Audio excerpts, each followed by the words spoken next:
Hello and welcome to Yamoussoukro, Côte d'Ivoire. My name is Alistair Howard, host of the On the Whistle podcast. We apologize for the noise, for the sound coming everywhere. Even though we're here like 3 hours before the match starts here in Yamoussoukro, there is so much noise. The music is going on. But today we got a very special guest, Simon Hughes from The Athletic, who's out here covering the AFCON for The Athletic. Simon, how are you doing today? Good, yeah, fresh today. A bit more sleep last night, so yeah, ready to go for another 2 games. Yeah, absolutely. I mean, I guess for you, you were saying that this is your first AFCON, your first experience of covering football on the continent. What have been your impressions of the AFCON, as well as AFCON in Côte d'Ivoire? It feels like I've been here a month. I only got here on Thursday morning. Obviously the tournament started on Saturday, which was an incredible experience, certainly outside the ground.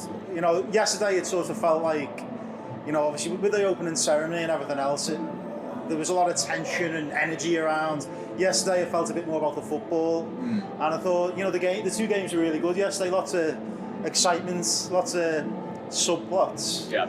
And I really like the stadium as well. The second stadium that we've been to down in Plateau, which is the old football ground in Abidjan, which has been renovated. It felt more like a football match. I felt yesterday, and so I've really enjoyed it so far. It's been brilliant.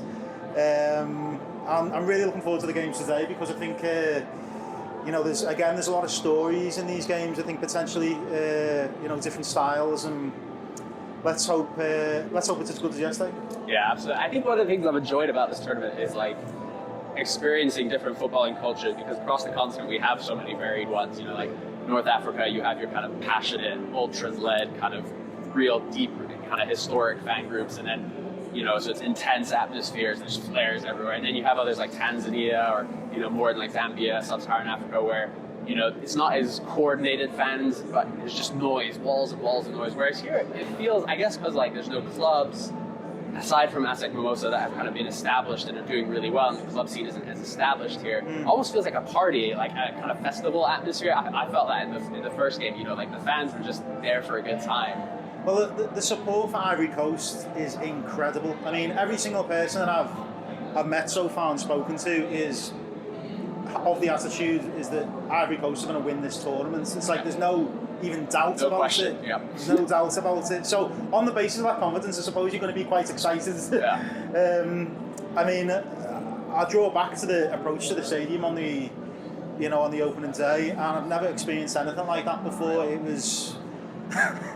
I've written a piece, and words, video, photographs don't do it justice. And I think people are just, as you say, very excited about the fact that I think in other countries, you know, the club teams often come first, particularly in Europe, but I definitely get the feeling here that it's all about the national team. People are very proud to be Ivorian, and you know, there's a great distinction to be made between all the different countries that are here. You know, all very, very, very different. I can feel that already. Different attitudes, different confidence. I mean, certainly in the press room yesterday before the Ghana game, everyone was feeling very, very downbeat. Total contrast.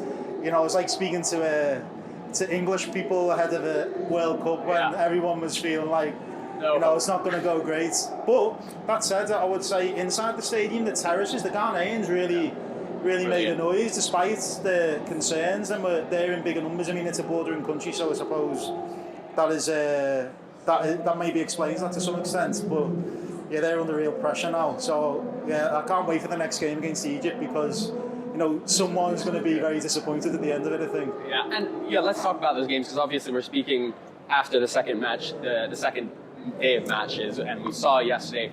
We sadly kind of missed the Nigeria-Equatorial Guinea game, because despite being in the other stadium in the Felix Houphouët, they didn't have the game up on the TV, so we really missed that. So let's talk about the other 2. But first of all, I want to talk to you about that Egypt-Mozambique. You know, obviously Mozambique coming into this tournament first time, 14 years, never won a match at the AFCON, playing Egypt, serial AFCON winners, and of course you kind of cover a lot of Liverpool, cover a lot of Mo Salah. What did you make of Egypt, but also the way kind of his role in the team, because it was quite different, wasn't it, from what we were expecting? It was interesting. I mean, the first 20 minutes I thought Egypt looked really, really good. You know, they're very confident. Salah seemed to know exactly the role that he was playing.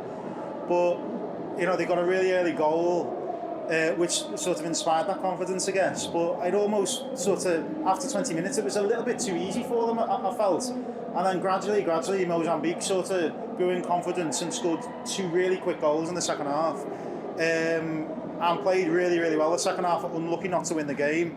I was really sort of impressed by Mozambique.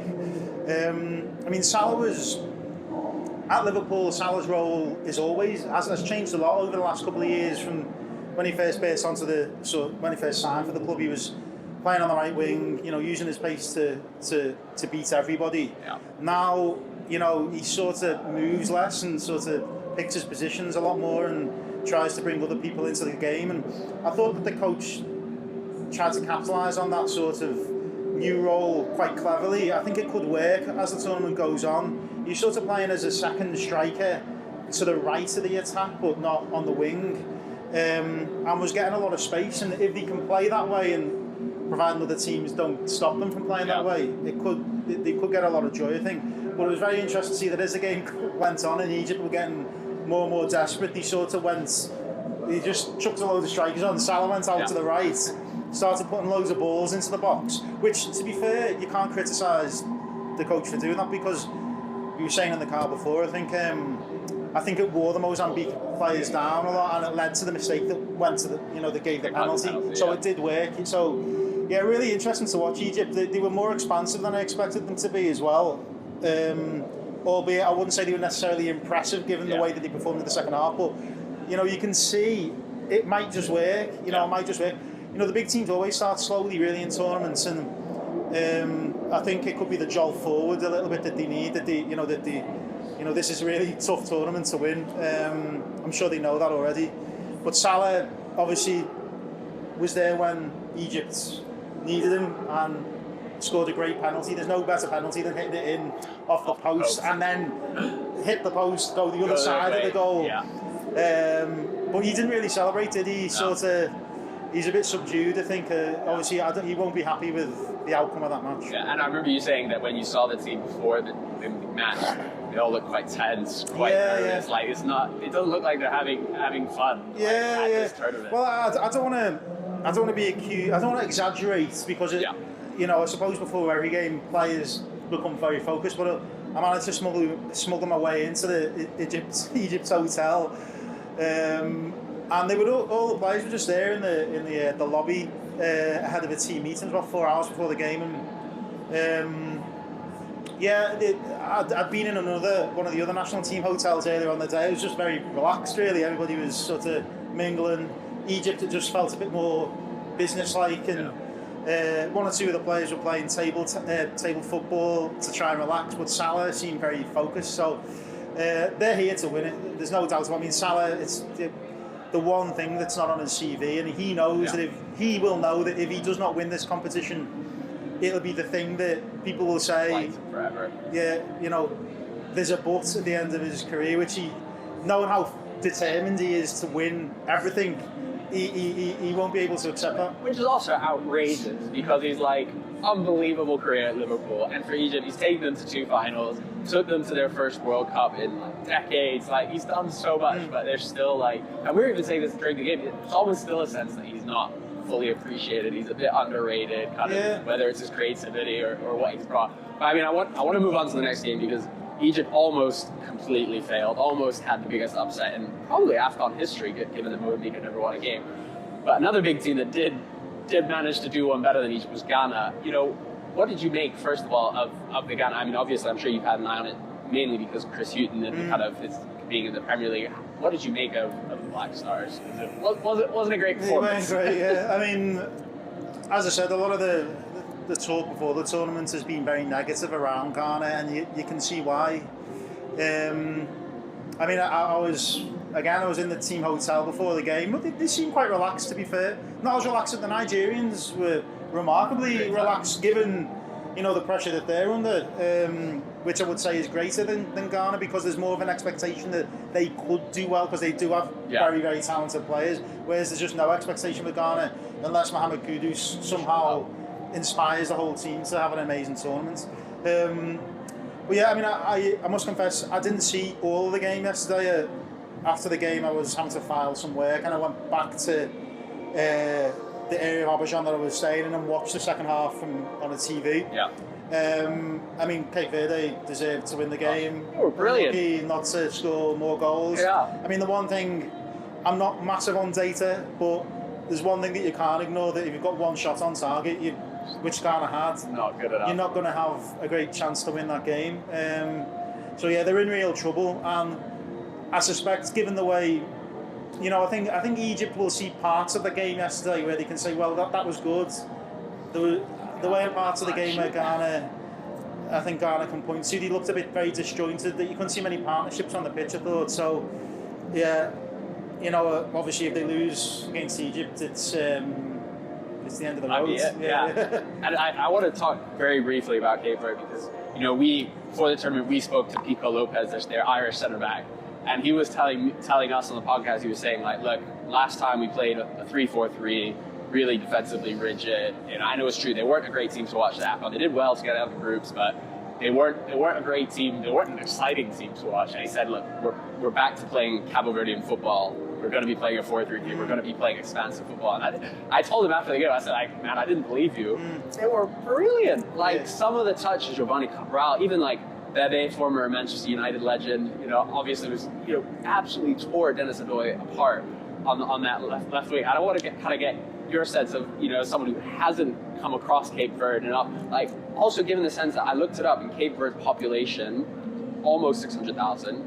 Accra's is almost 6 million. Yeah. Just the one city. I mean, it's so hard to wrap your head around, like, the achievement of a team like this qualifying for AFCON, let alone playing this brilliant football. I mean, what did you make of it? Well, you mentioned Pico Lopez. I mean, let's remember he plays for Shamrock Rovers. Yeah. I'm not dismissing that, because Irish football is really good now. It's really good, good standard of football, and the teams are getting better year on year. Domestically, really tough football.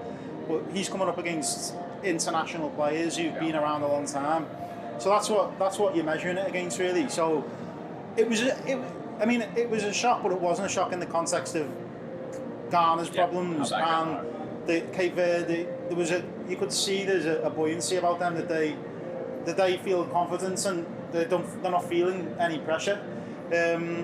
So I mean, what I liked after the game, I mean, you mentioned to me the other day that what Pico Lopez likes about international duty is it's just friends meeting up together, basically, and you could see that after the game in the celebrations. It was like you could see that it wasn't just a group of footballers who sort of see each other from time to time. They were genuinely really, really delighted for one another that they'd experienced this together. They were just all over each other. So that's not to say, I think sometimes it can sound quite patronising when you say that, but I just think they have that sort of. It seems like they've got a bit of a brotherhood going on in that group, which can take a team a long way. I mean, I said to you last night, I think that Cape Verde and Egypt will end up going through. Hopefully, well, it's looking good, that prediction. I'm not saying hopefully. I don't really care what happens, to be honest. In terms, I just love like sort of the drama of it all. I'm sure a lot of Liverpool fans will want Mohamed Salah home as quickly as possible. But I think a bit differently, in the sense that if he does manage to win this tournament, you've got to look at it in another way. He will go back to Liverpool in massive confidence, whereas the last tournaments, when he lost on penalties, he came home and he couldn't get his confidence back. So I suppose you either want him to go out really early, but you don't want him to go to the final and lose, having played really like negative football. I don't think Egypt are going to play that way this time. It feels like I felt yesterday when they brought Ashur on in midfield, they started passing the ball a lot better. So it'll be interesting to see how he gets used as the tournament progresses, because they just looked a much better team, I thought. Maybe a bit too open at times, but his quality was exceeding what he was up against. So yeah, it'd be really fascinating to see that dynamic and how it shifts, because I think Egypt, to me, I sort of felt that if they can get a bit of rhythm, you can see that being a proper team, even though they really nearly lost against Mozambique. Oh, it would have been, as that penalty, I'm fuming that happened, because that would have just been brilliant. I genuinely would have been the best day. Yeah. Well, essentially in AFCON history. The really fascinating thing for me was the reaction of the crowd. Like at the start of the game, they were all singing for Salah, and then by the end of it, well, about maybe 2/3 of the way through, it was just turned Mozambique. Everybody wanted Mozambique. Egypt got the penalty, it was boo. Yeah, like nobody, like, absolutely. very very happy. But yeah, it was a really really good game. Really enjoyed it. Yeah, brilliant. Simon, thank you so much. Yeah. Looking forward to watching the games today. It has been great having you on. No problem at all. Brilliant. We'll do it again.